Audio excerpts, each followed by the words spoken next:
Hello, everybody. Happy International Women's Day. It actually was yesterday for those of us down under, but for those of you in the US, it's still International Women's Day. And I'm joined today by four powerful women, all in the spirit of collaboration, and I'm delighted that you're here. So what we're going to do is, if you're watching the replay after the live session, you can still comment and ask questions. Just tag us in the comments so we know to whom the question was directed. But if you're watching live, then woohoo, you're with us right now. And we'd love to know what you're thinking as we go through the process today. We're going to be talking about a lot of different things, all to do with International Women's Day. And these lovely women here are all specialists in their area of expertise and good friends of mine as well. So before we begin, let me just go through a little bit about what International Women's Day is all about. Okay, so on International Women's Day 2026, there are actually two campaigns that are running concurrently. One is Give to Gain, which is the one we're focusing on today, and Balance the Scales, which highlights the importance of action to make legal and societal systems fair for all women and girls. So Give to Gain is about the power of reciprocity and support. When we give generously, opportunities for women actually increase. When women thrive, we all rise together, yes? So through our resources and time today, we are women supporting women, and I'm delighted to share International Women's Day with these four powerful women who have a spirit of generosity. We're all providing a free gift as a thank you as well for attending today, and the link to download these gifts will be on the screen soon. So now for our introductions. And what I want to do is just put on the screen this for you. Okay, I'm Jane Jackson. I help mid-career professionals to navigate their career crossroads with clarity and confidence. And also we have the lovely Lynette Johnston, who helps senior leaders turn quiet expertise into visible authority on LinkedIn for the AI era. We have Sigrid de Cast, who helps coaches and consultants gain global visibility, global collaborations, and clients consistently by using networking as a strategic system. Interesting, yes. Gillian Ballerin, who helps leaders with big brains and big hearts break through their communication barriers, turning doubt into applause and stories into strategy. And the wonderful Gillian Whitney. She makes it absolutely easy peasy for business professionals to turn their expertise into a published book. How good is that? These are amazing women. And I hope you're really going to enjoy everything that they have to say, and a little bit from me as well. So how about let's go around the room and find out where you are joining us from. Lynette, tell us, where are you? Kia ora, everyone. I'm in Dunedin in New Zealand. So very nice to be with you today, Jane. Thank you so much for organising this. You're very welcome. I'm so lucky to have you here. And what about Sigrid? Where are you? I'm in Brisbane, Australia, and it is very wet at this time. Very wet. We've been waiting for the rain for a long time, but now it's here. Well, thank you for joining us from Brisbane as well. Thank you, Lynette, for all the way over across the ditch in New Zealand. And what about Gina? Where are you? I'm here from not too far away from Sigrid, where it is equally as wet.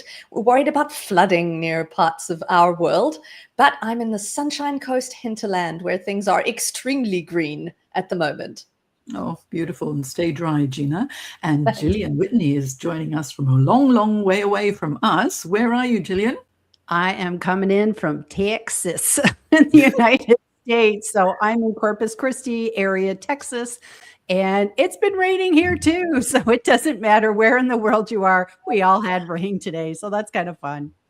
Okay. Keeps the world green and fresh and lovely. Okay. And so I haven't given you the link yet. So those of you who are watching, if you want to just check out the wonderful resources that we've all pulled together for you to support you in all aspects of your business and career, you can go to this link. And please do let us know where you're watching from as well, because we'd love to know. Okay, whether you're watching the replay or watching live, where are you in the world? Are you close to me? I'm in Sydney. Or are you in New Zealand, across Asia Pacific, in Europe? It's a bit late in Europe, or in the US. We'd love to know. Okay, so I'll stop this ticker There we go. And I've got a number of questions I want to ask these lovely ladies. And so the first one is, what does International Women's Day mean to you? What does International Women's Day really mean to you? Can you kick us off, Lynette? Thank you very much. And yes, I'd just like to mention before I start this, that you can watch this also on YouTube if you are having trouble with the LinkedIn feed. I noticed that a couple of people in the comments, Jane, are mentioning that. So it is live streaming to YouTube. So please pop over there.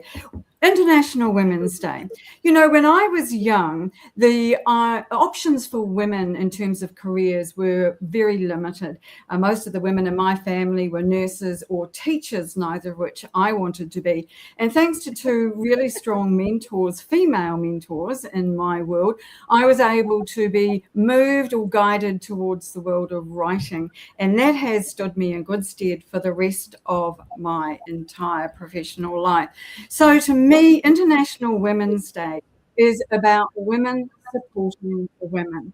If those women hadn't helped me when I was really young and looking to get into something that was a little more my thing, I would never have had the opportunity to be on this live with you lovely ladies today. So to me, International Women's Day is all about opportunities for women and women helping to, as you say, as said in the intro, Jane, to rise up and to help each other. So thank you so much for that opportunity to talk about that. Oh, I'm so glad. Thank you, Lynette. That really is a spirit of friendship and bringing each other up. And how about Sigrid? What about you? Look, International Women's Day to me, it's about that global visibility and connection with purpose. And I think we are a great example here right now. 5 women all together. Jane, you brought us together, each from a different location around the world, and we are deepening our connections. We're supporting each other in our work and creating collaborations to share each other's message globally. So I think women don't need to do it in business alone. When we bring our strengths together across borders, we really create impact far beyond what we could achieve individually. And that is really what it is about for me. Yes, the impact that we can create when we're all together is just, it's huge, isn't it? And just being with all of you, I feel additional energy. And it's always nice to have someone to be able to bounce ideas off or say, help, I need a little bit of help. And bringing women together, and even more, everybody. I know we've got men as well as women who are watching today. So thank you, men, for being so supportive. I'm very impressed. But honestly, if we all really help each other, we certainly will be able to rise up. And what does International Women's Day mean to you, Gina? I'm going to take a bit of a different approach because that's kind of my thing. We shouldn't have to have International Women's Day, but the facts are that we do. According to a 2020 analysis by Oxfam of the unpaid and underpaid care work in the global inequality crisis, women's unpaid labor is worth $10.9 trillion every single year. To me, that is heartbreaking. It means that we give, but it also means that we gain a lot in exchange that is not financial. So to me, International Women's Day should be every single day. It's wonderful to have an excuse to get together with women that we love and women that we celebrate, women where we can hype each other. And just to be clear, that stat comes from the book, Hype Women, which is exactly what we're doing here today. International Women's Day is about making sure that we can be part of something bigger, something where we bring women together in collaboration, not in competition. And I think that should be every single day of the year. Oh, I 100% agree. We should celebrate each other every day, not just on one day. But what this one day does is it does create additional buzz and more awareness. Mm-hmm. And so if we are able to really focus and think, okay, what can we really do? Then it helps so much. And I'm glad that you flipped it on its head as well, because it's a conversation that we must keep having all the time. And what does International Women's Day mean to you, Gillian? So for me, it means reflecting upon who are the important women that have been in my life, because I think we stand on the shoulders of others. That's how we get here. And when I sat back and I was looking at all the posts on LinkedIn today, and I was thinking, who was the mover and shaker in my life? And I have to kind of say, wasn't a business colleague. It wasn't, it wasn't my mother, anyone like that. It was my 10th grade high school teacher. And she was my English teacher. And what she taught me was way beyond grammar and punctuation. She taught me that readers become writers, and she believed in me, and she pushed me to apply for college. And college wasn't on my radar screen. I was just going to get my high school diploma and head off in the world and just do something. And she said, "You have it in you." And she took me under her wing, and she helped me, and she got me set up so that I could go to college. And I look at her now and I think, here I am. I'm a writer. I'm an author. All these things I've accomplished. I got my degree and done so much in my life, all because of a mentor, of a woman mentor who saw more in me than I saw in myself. So that's what it means to me, thinking about those people that mentored me in my life. That's so beautiful, so beautiful. And it really makes such a difference when you have a good mentor who helps you right from the beginning and gives you that little bit of spark. Yes. Beautiful. Well, for International Women's Day, for me, it means collaboration. And here we are collaborating and also celebrating each other. And I have to give a special mention to my mum, God rest her soul, who passed away over 10 years ago. And she was always there every day when I came home from school with a snack for me and a big hug. And that made me feel safe, secure, and it was really good grounding from the beginning. So anyway, it's just such a lovely day. I'm really enjoying the joy and the support that I'm feeling all the way across the world at the moment. Now, what I want to know now is, we've got the two themes, but the theme we're focusing on is give to gain, because that's something that each one of us can do as an individual every single day of the year. So I'd love to hear a story from each of you about how Give to Gain has actually impacted you. So Lynette, can you tell me a little bit about what Give to Gain has meant for you? Certainly. So I look at giving as something that's fundamental. It's in my DNA. My grandmother was the kind of woman who would just do anything for everybody. And that really was a role model that I have just clung to all my life, I think. And so where I find that now manifests itself is in sharing information and helping others to understand my area of expertise. And so what I really enjoy about this is that when I give, I don't necessarily gain, I learn. So I'll often get on a Zoom call with somebody to have a conversation, and they might have a question. And if I can come off that call and feel like I've learned something, then I absolutely feel like it's been a win for me. And recently I had an opportunity to be on the podcast of a woman who I have been following since 2008 when I first joined LinkedIn, and I had never spoken to her. Recently she got in touch and asked me to be a guest on her podcast, and that was a singularly fantastic moment for me because it was such a long time ago. I've been a fan of hers for a long time, and that collaboration has just mushroomed out into other opportunities. And so I just feel that by giving, we just automatically gain, but in different ways, and it'll mean different things to different people. So to me, givers gain, which is a phrase that most of us know very, very well, is something that's fundamental to who we are. Beautiful sentiments. I really like that. Thank you so much, Lynette. Giving to gain, and I think it's a good phrase, isn't it? It's always just remembering. It's like sometimes women, we give so much, and we forget. Oh, what about us as well? We need to also fill our cup and bring joy. Now, what does give to gain mean to you, Sigrid? I'd love to hear your story. Look, I'm very much aligned with Linnea there. It's sort of in the DNA. I remember my grandmother's voice in my ears, just help people, just be there and give what you can and help them.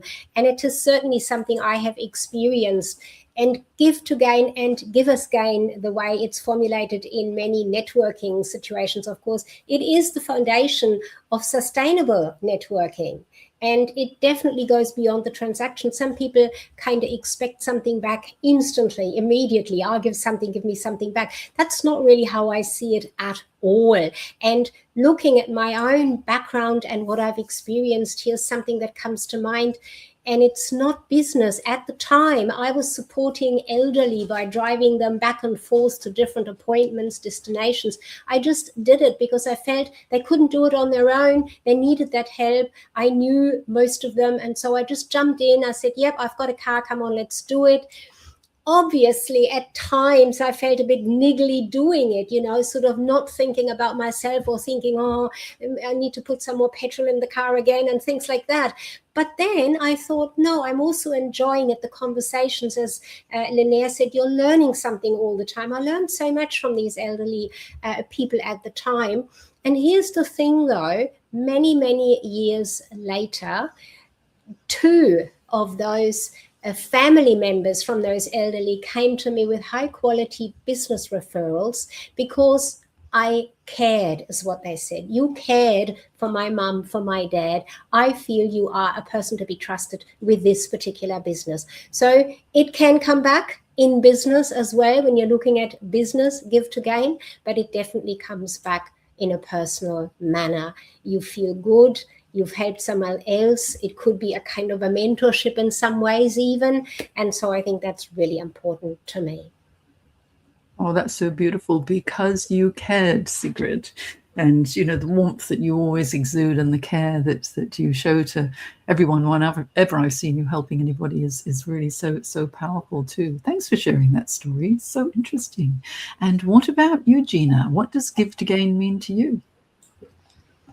It's a tricky thing, really, when you think about give to gain, because the assumption is that we give and give and give. And we do. We give a lot as women. But the give to gain philosophy isn't just about generosity of spirit. And I think we've all benefited from incredible generosity from the other people in our lives. I'll never forget the woman who was my chief marketing officer at the time and invited me to speak on a panel discussion because she couldn't make it. Lisa Hutt and I are still connected all of these years later, and I will never be grateful enough for the opportunity that she gave me all of those years ago. Who knew it would lead to a TEDx speak? Who knew it would lead to being a speaking coach? But she gave me that opportunity. But the important thing about giving to gain, and women in particular, is that it is almost natural for us to give without expecting to gain. And that's where I believe that this year's theme of give to gain needs to be re-examined a little bit. Instead of thinking about giving for the sake of giving and hoping that some gain will come back to us, I want to challenge women and men on this call to think, what if we expected to gain when we gave? One brilliant example is a friend of mine who's an excellent public speaker who will have spoken for free in the past. Instead, she shifted her mindset. And what she did is she said, I will absolutely give, I will absolutely speak, but I expect you to refer me to other people. I expect you to give me a recommendation, and I expect you to make copies of my book available for people to buy. Yes, she gives, yes, she gains, but she also has an expectation that it's about more than just giving. And I think that's an interesting reframe. Oh, definitely. And a very good business mind too. So yes, because you're absolutely right. Sometimes we give, and then if we don't fill our cups again, we end up absolutely exhausted, and we end up with no energy, and sometimes can feel a little bit put upon. And I think, actually being able to verbalize what our needs would be too is very, very important. Thanks for sharing that, Gina. It's an interesting reframe, again, as you always do. And what does give to gain mean to you, Gillian? I look at it as a chain where one gives to gain to give, and on it goes. And that's how I see it. And I know with me personally, one of the things that I struggled with was wanting to write a book. And anybody who knows me, it took me 20 years to write a book. And I struggled with imposter syndrome and who am I to write this book and procrastination and all those other silly things that go in your head. And it was through reading 2 books by 2 women, Elizabeth Gilbert's Big Magic and Brene Brown's, what's the title of that book? Oh, The Gifts of Imperfection. Those 2 books helped me clear all that craziness out of my head and gave me permission to not be perfect and to just get it done and write the book. And if those women had not given their wisdom so freely in those books that I got like a screaming deal to just buy on Amazon their books, and I never met them and I didn't do their coaching programs, but they changed my life. And now I'm helping other people write books because I think books do change lives. And that's part of the chain. We can give our knowledge. It goes to the next person and can be a legacy that will outlive us one day and keep giving forever and ever. So that's how I see Give to Gain. It's a chain. We give, others gain, and then you turn around and you give yourself. Oh, that's a beautiful way of thinking about it. It's a chain reaction. It makes me want to break out into song. Remember that song, Chain Reaction, with Diana Ross, I think it was. Yeah. I wish I had that in the background so I could just put it on. It would have been so appropriate. Thank you. Thank you for sharing that. Such interesting stories, ladies.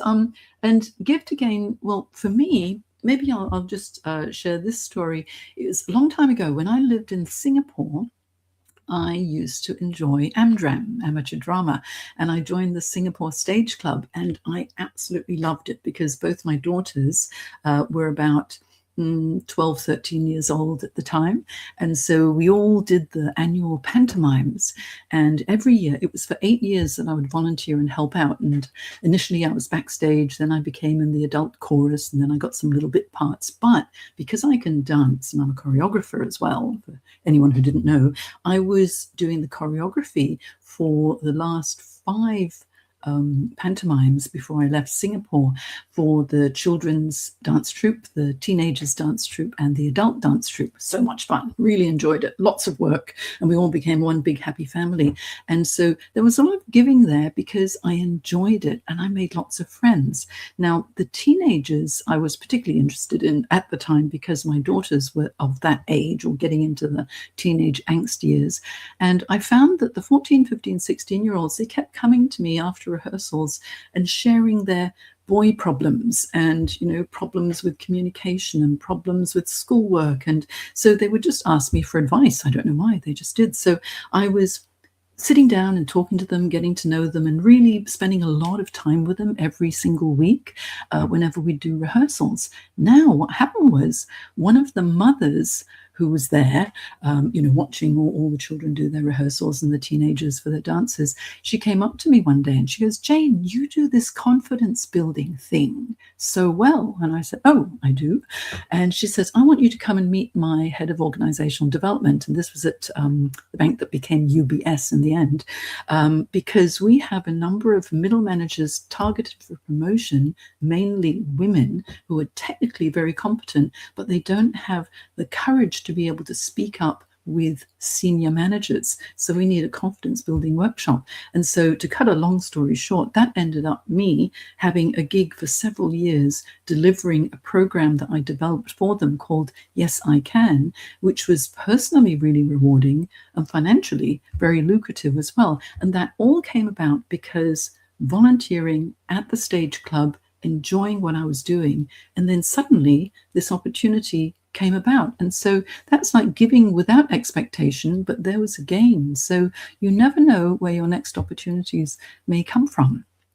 And I found that really interesting. Now, next thing that I would like to find out from each of you, because we've got amazing women here on this panel today, everybody. We've got Linaire, who is the LinkedIn expert, okay? We've got Sigrid, who is the networking guru. We've got Gina, who is a professional speaking expert, and Gillian, who is a publishing guru as well. And then you've got little old me, the career coach, who is passionate about helping you take control of your career. So each one of us is going to give you a little tip now. And then after that, we will remind you to download our free resources, and then we'll open it up for a discussion. I haven't even had a look at all the comments yet, but we will. And if there are any questions, we can respond to them. Okay. So, special tip, Linaire, kick us off. Right. I think that we should give ourselves the gift of being visible, because I believe that women find it quite difficult to have the confidence in a lot of cases to be visible. We tend to sit in the corner. We don't tend to speak up on occasion. And I think that in the world of AI, and to be really someone who can move forward, move up in your career, being visible is critical.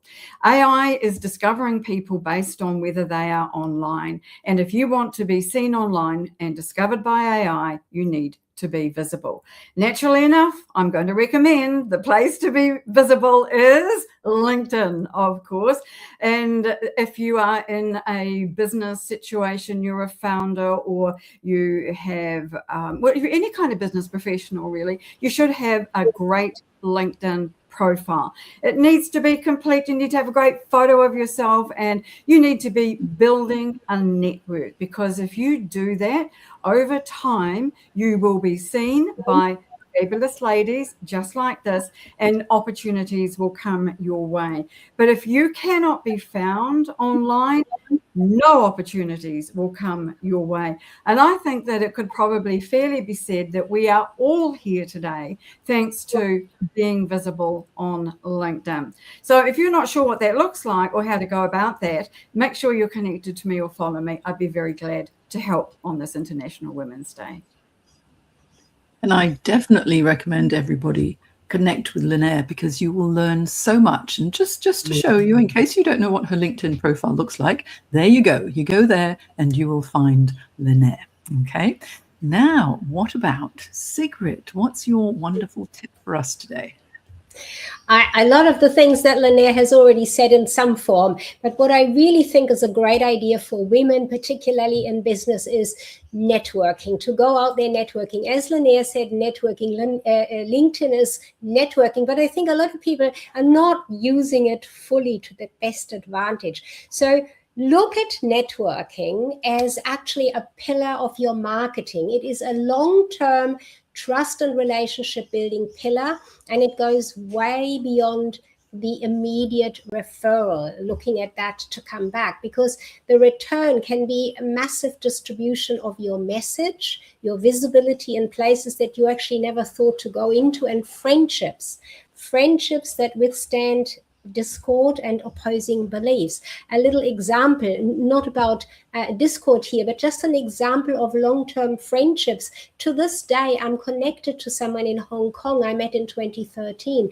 Now, she actually sent me masks in 2020, thinking that we were out of them over here in Australia. I mean, how wonderful. Just to think about that from her perspective, she had so many. So to this day, we still are in touch, and a message definitely on birthdays. So networking, connections can really go way beyond the business. Embrace it, and do embrace it as part of your marketing. Really look at it as one pillar and go into it with intent. That's my tip, looking at it from that perspective. And do make sure you download those gifts that we have. Jane's put it on the screen there. We have all put something in there that is valuable for you. Mine is a guest pass to the next networking event. Thanks, Jane. Oh, thank you so much for your wonderful tips. And networking is so important, because if we don't network, we end up being in a little bit of a little silo on our own. And whenever we expand our network, and especially with your networking events, Sigrid, that are global, the world is your oyster, isn't it? Now, what wonderful tip have we got from Gina now? Well, being the person who likes to challenge things, I thought rather than give you one tip, I'm going to give you several. So let's start with the first one. If you're getting feedback from people, it's easy to ask for feedback. But what if instead of asking for feedback, you ask for advice? Now, this seems subtle, But the psychological shift is actually quite significant, because when you're asking for feedback, you're asking people for something that happened in the past. But when you're asking for advice, immediately you're putting them in a framework of thinking future looking.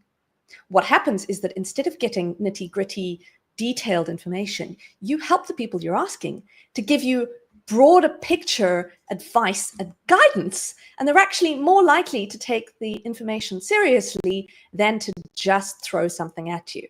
Now, of course, being the communications person that I am, the next piece of advice is kind of a bunch of several ones, and that is about how you speak. Women use a lot of softeners often when we speak. But what happens when we use hedges like, oh, this might be wrong, but, oh, I could be wrong about this. Oh, I hadn't thought about this too deeply. It's called hedging. Instead, when we are direct, we actually reflect greater power and therefore greater responsibility. And this also goes with something that feels a little bit contrary. Smile less. Now, this is hard for me because I like to project warmth. I like people to be engaged. I like them to be part of that conversation. But if we smile while we're giving a really strong, determined message, we actually contrast with our message. And this is a mistake I've made in the past. If you're telling someone, take this advice seriously, and you smile while you're doing it, they won't. Take this advice seriously. Doesn't really work, does it? So there's a second tip for you. Smile less. Project less likability and more strength, especially if your messages require strength. And stop over apologizing. In the Journal of Applied Psychology, they found that women delivering a counter-stereotypical, in other words, a more direct, more assertive apology increased the apology's perceived effectiveness by an average of 9.7%. So even when you're apologizing, don't go around and around and around. Don't hedge. Just say, I'm sorry, and leave that at that.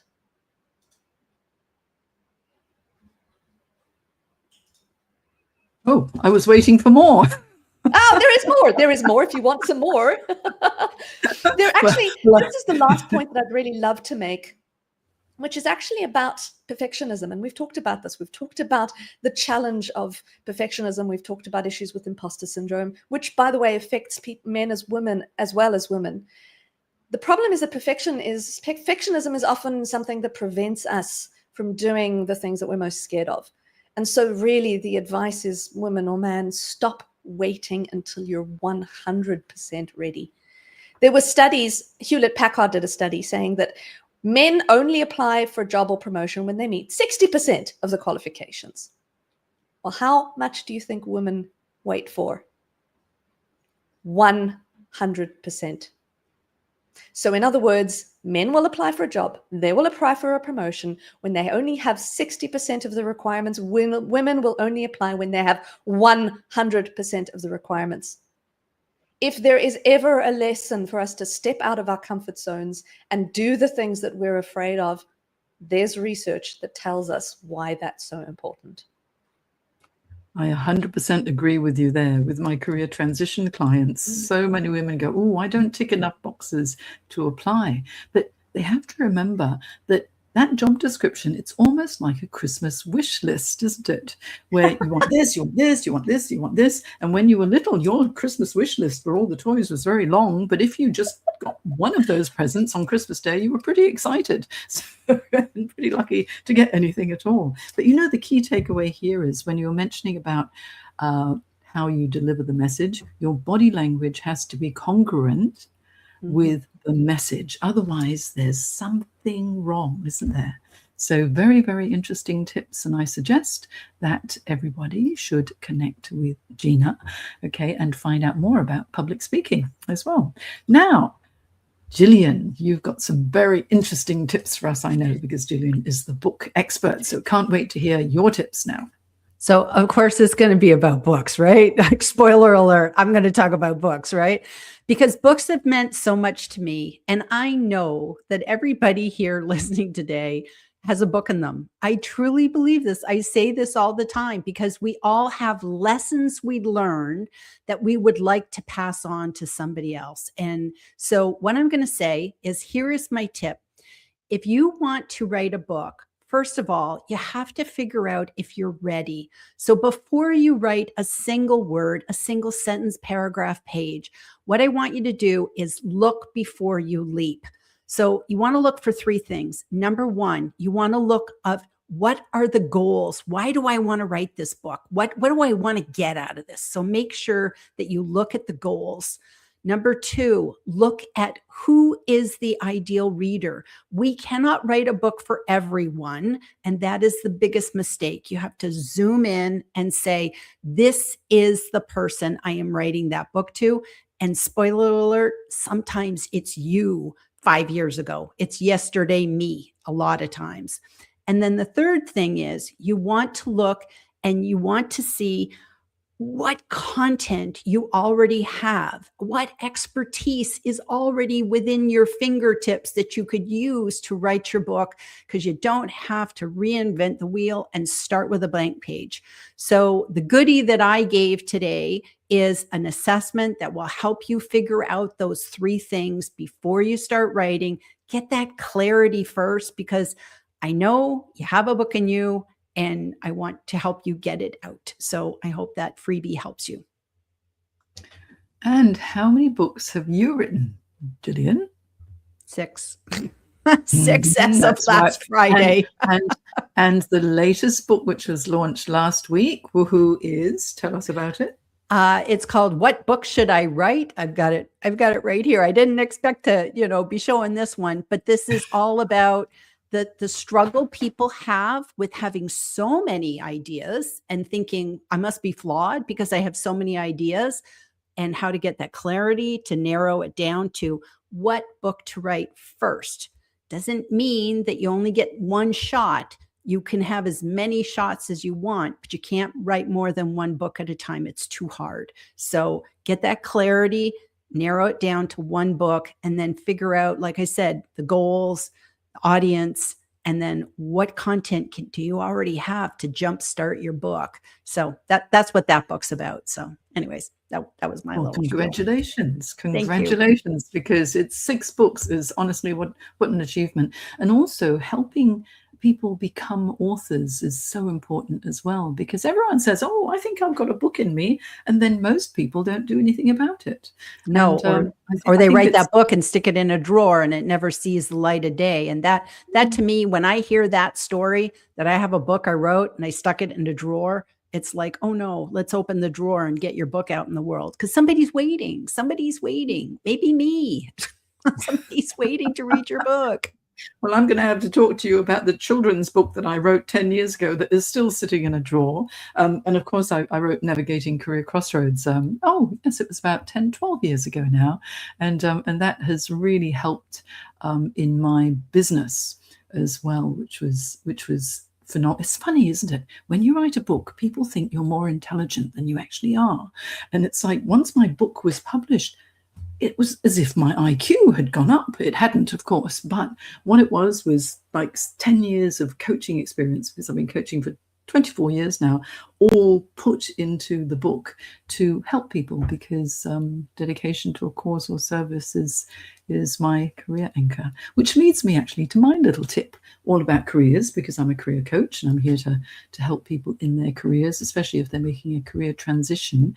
And going back to what each one of these ladies has already spoken about, everything is part of the process. With Linaire, if you know what your brand is and you can project it online on LinkedIn effectively and leverage LinkedIn effectively, then that will help you to enhance your business or your career.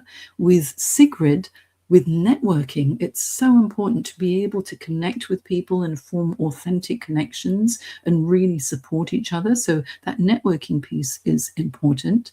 With Gina, if you can't communicate your message clearly so that people hear it and understand it and really absorb the essence of what you're trying to say, then you're going to be falling on deaf ears. And then with Gillian, if you've got expertise, you are probably sitting on a mine of gold, because what you've learned throughout your life, your career, your business, there will be something that you can impart that will help someone else. So that publishing piece is really important. And when you think about your career, which is obviously what my focus is, especially for those who are doing it really tough right now and looking for a job, there have been so many redundancies, and people are concerned about, automation and AI taking their jobs, and organizational changes. Well, it's just standard. Change is constant. There will always be change. So we need to accept that, and we need to adapt to change. But while you're thinking about what should I do next in my career, don't go working on your resume and everything else before you take a step back and breathe, reassess who you are, what you want, what drives you, and what you have to offer before you start to craft your resume, your cover letters, talking to people, updating your LinkedIn profile, doing all of that stuff. And don't network until you know what you really want to say and what sort of opportunities you're trying to attract. One thing that's the most important to assess is what your true career anchor is, because if you veer away from that pull of the true career anchor in your career, you'll always feel that there's something missing. My career anchor is dedication to a cause or service. That's why I coach. I feel so rewarded when I'm helping people. For others, it might be technical functional anchor, general managerial anchor, entrepreneurial creativity, dedication to a cause or service like me, perhaps pure challenge, or security. Some people have a security anchor, or lifestyle. Most of us have lifestyle in there somewhere, but think of all the other anchors. Which one truly pulls you? And then make sure the next step in your career will be one that enables you to fulfill that anchor. So that's my little tip for the day. And you can find me. Oh, hang on a minute. Did I share Gillian's earlier? Let's share that. That's Gillian. Make sure you connect with Gillian. Okay. This is Gina. Make sure you connect with Gina. This is Sigrid. Make sure you connect with Sigrid. And this is Linaire. Make sure you connect with Linaire for LinkedIn. And this is me, okay, your career coach.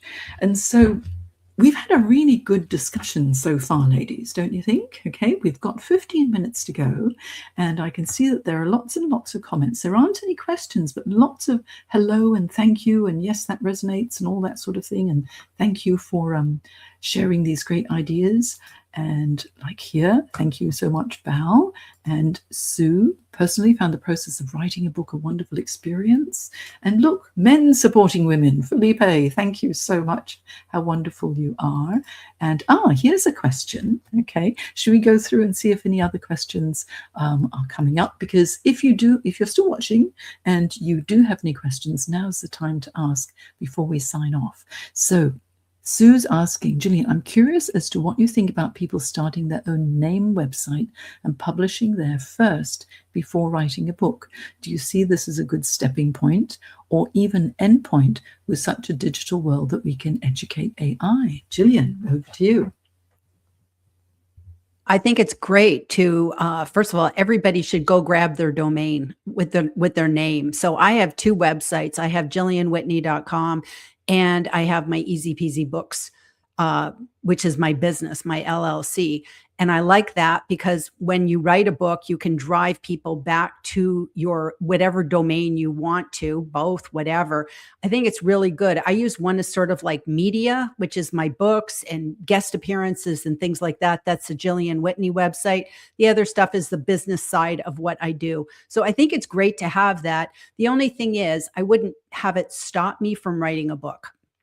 So, start writing your book. That's what I always tell people. Move forward, start writing your book, because there's going to be lulls where things are being in review and editing and back and forth and production. That's when you can be running around making the websites and all the other good stuff. So that would be my suggestion. Wonderful tips. So good. Now, each of you have also written a book. Linaire, tell us about your two books. Or was it three now? No, just two. My first book was Linkability, 4 Powerful Strategies to Maximize Your LinkedIn Success. And I found that it didn't give me a bigger IQ when I published it, Jane, but it did give me absolute credibility and authority, which was exactly what was needed. And it also allowed me to then reach out to Michelle J. Raymond in Sydney and suggest that she and I write the world's first book about LinkedIn company pages. And we're in the second edition of this now. And Michelle has gone on to be recognized as the world's leader on company pages for LinkedIn. That was a really interesting exercise. And I've spoken about both of these with Julie on her own podcast. And I've found the process to be absolutely fascinating, both very different. But that wasn't the question. The question was about the book. So there we are, my 2 books there. Beautiful. Congratulations, Linaire. It's so nice to be in the presence of another author. And what about Sigrid? You've written a couple of books too.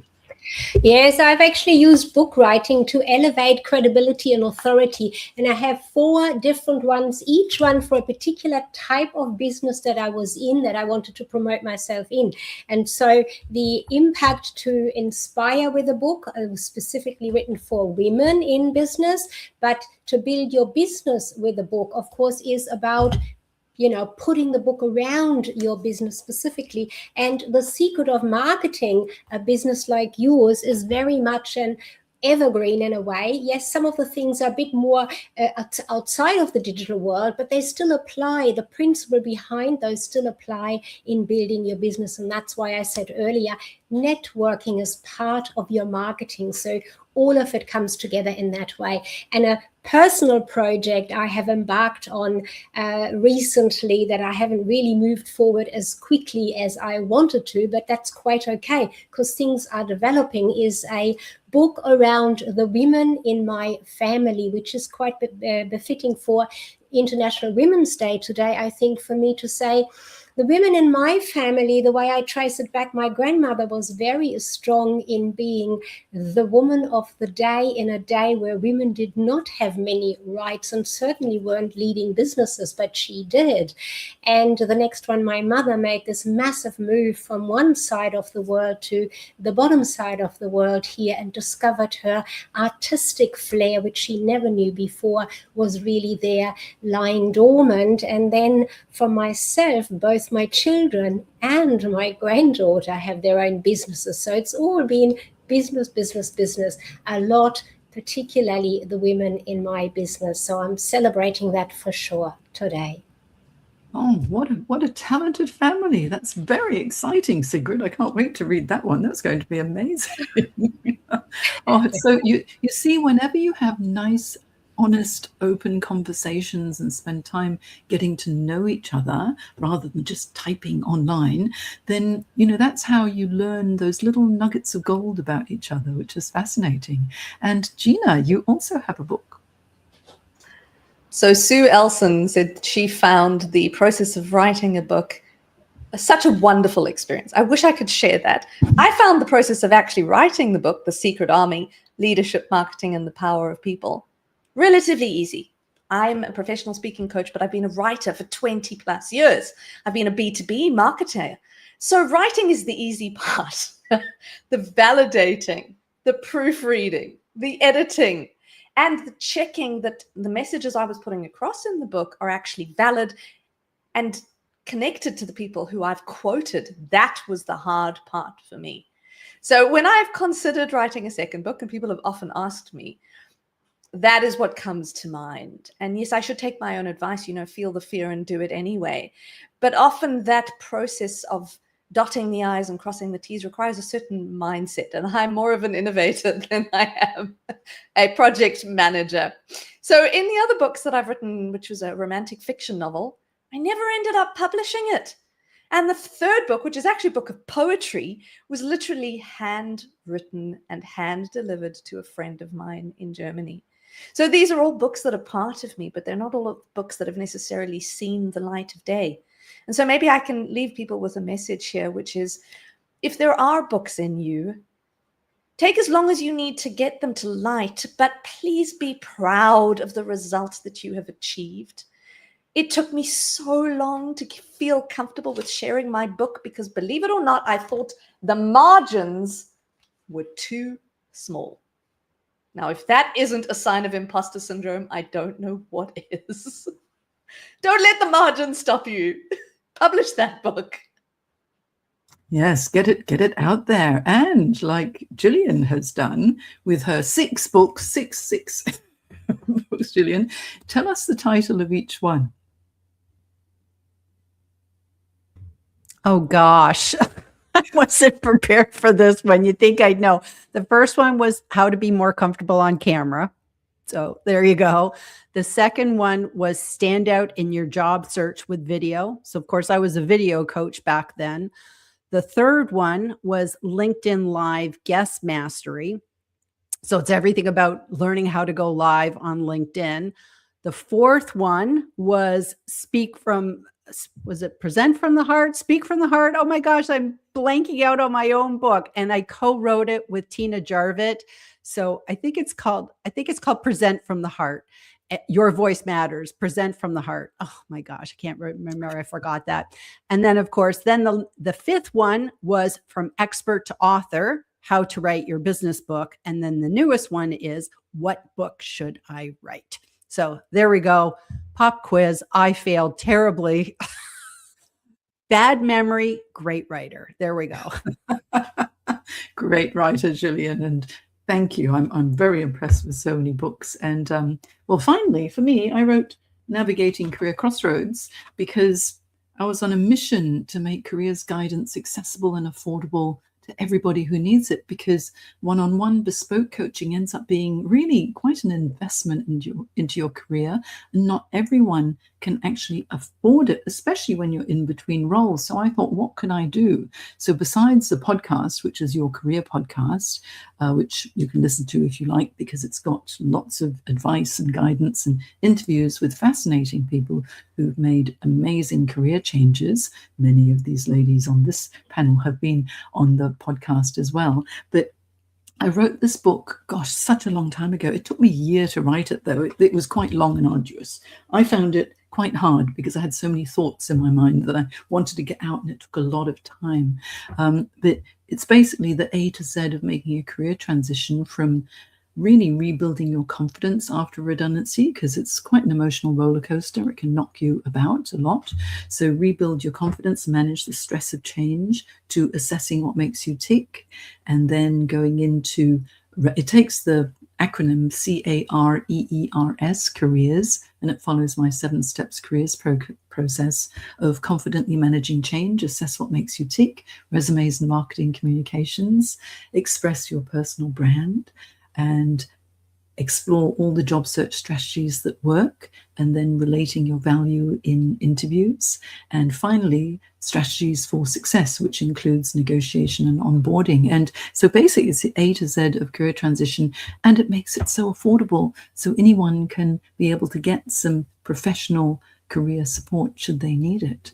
And so that's all of us as authors. There are some questions here which are very interesting, and I'll open this up to the panel. So Sue Elson says, do you have any thoughts on building an audience on Substack?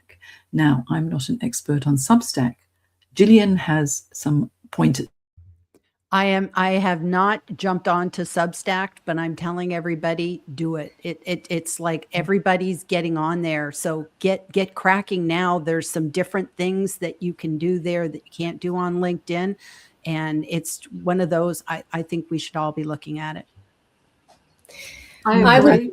That's in a really important place to be going, particularly because it is on the increase. There are a lot more people moving there from different platforms now. It's also a semi-business platform, so it does make sense to increase your visibility there, particularly because it's all indexed by Google, and so you can be found by AI, and I think that that's really important right now. And Sigrid, I think you Yeah, excellent point there. Thanks. I just wanted to jump in and say, look, whatever platform you choose, the key really is your audience there. So I haven't jumped onto Substack myself yet either. I have found just recently, particularly, that being very active on my own website has led to people being able to find my name through not only Google search, but AI search. So wherever you want to go to, when you do, you're going to have to own the area. So be active is what I'm saying. And if that is Substack, fine. But if it is elsewhere, just find out where your audience is. Lovely. Thank you so much, Sigrid. We've got Gina, did you want to add anything to that? No? Okay. Now, here's something interesting from Ulrika. Sometimes we give our time and support freely because it feels right without expecting anything in return. I hear you there. Occasionally, these situations take an unexpected turn. As women, we often feel pressure to keep giving even when it may not be healthy for us. How do you stick with your generous nature while also protecting your own well-being? I might just add my 2 cents worth here, and then I'll open it up to the rest of you. For many, many years in my life, I was a notorious people pleaser. Okay, yes, give. And I can't help myself. I just love helping, and with a career anchor of dedication to a cause or service, making a positive impact, it's important to me and it makes me feel good. So giving gives me energy. However, there have been times in the past where my natural nature has been taken advantage of, and whenever you feel like, oh, that doesn't feel quite right, and you're giving but starting to feel a bit uncomfortable about it or even resentful, because there will be people who will take advantage of you, that's a time when you have to learn to say no. And now I'm of such a ripe old age, and obviously getting a little bit grumpier and older, but also having come into myself, I know who I am, I know what I want, and I have learned to say no. And not no and, oh, because this and this with multiple excuses. It's just, no, I'm sorry, I can't do that, or I don't have time right now, or yes, I can help you, but it will have to be next week. And so that way I'm protecting my well-being. And I'm sure that these ladies have some very good tips. Sigrid, looks like you've got something to add. What you just said is totally the way we often go. We give, and then we can run really dry. Something that I've discovered in my time is that if I say, oops, I can't do this one, but I know somebody who can. So if you have a really good community around you, you know a lot of people, and of course networking, which is what I now offer, is a particularly great opportunity to know and be connected to lots of people. So you can put someone else up there and say, this person might be able to. So you're not completely cutting it off and walking away from it. That's my way of thinking. If I may add, Ulrika had a point that it's natural to give. It's actually called helper's high. We get a high from helping people. That's why giving feels so good. The important thing to remember is that we also have the option, we have the choice of saying no. And it's about making that choice. I'll never forget, one of my very first bosses was a woman who said, Gina, you've got to learn how to say no. And she said, here's a great way to do it. She said, when someone asks you, don't make apologies, don't make excuses, just smile gently. And with all of the graciousness you can manage, say, I'm sorry, no.